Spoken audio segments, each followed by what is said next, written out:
Gary Neville is by far the most shameless and hypocritical individual in the footballing world. Shortly after getting into bed with the enemies of humanity at the World Economic Forum in Davos, he's shown his true colors to the public in more ways than one, whether it's through pretending to care about human rights issues in the Middle East while accepting blood money from Qatar, or using his YouTube channel The Overlap, which is viewed by millions of people up and down the country, to promote a sickening gambling platform that routinely destroys the lives of men with addictive personalities.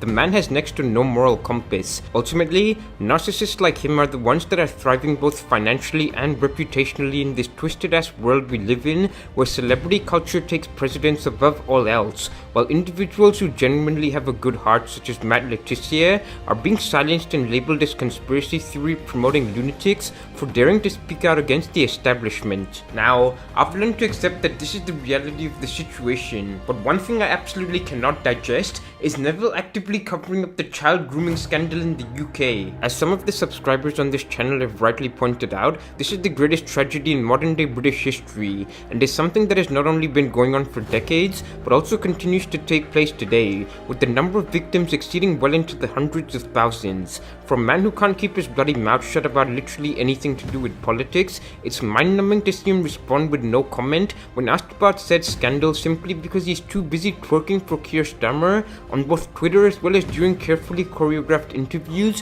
which attempt to whitewash the latter's reputation. What does my head in is that any white male who dares question Neville or grooming gangs is instantly seen as a racist right-wing supremacist, which, frankly speaking, is complete and utter bollocks. I mean, fuck me, I'm a brown guy myself, yet 90% of the viewers of this channel are British men, which pretty much instantly kills off the racism angle. When it comes to the scandal itself, there's no getting away from the fact that the perpetrators were all of the same religion and nationality, namely Muslim Pakistanis. Now, that obviously doesn't mean that Pakistanis are bad people. In fact, the vast majority of the ones I've met in my life have been wonderful towards me, but we can't ignore this side of the story due to political correctness either. It absolutely needs addressing. Furthermore, the rate at which English society is disintegrating is heartbreaking to witness. While I'm not from the UK myself, I studied at the London School of Economics, lived in London and Manchester for 6 years, and loved the country and the people within it more than any other place on the planet.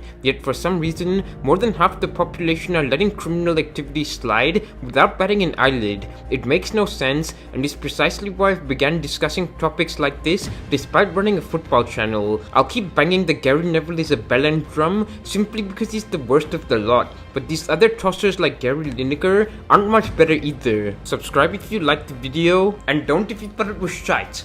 Peace.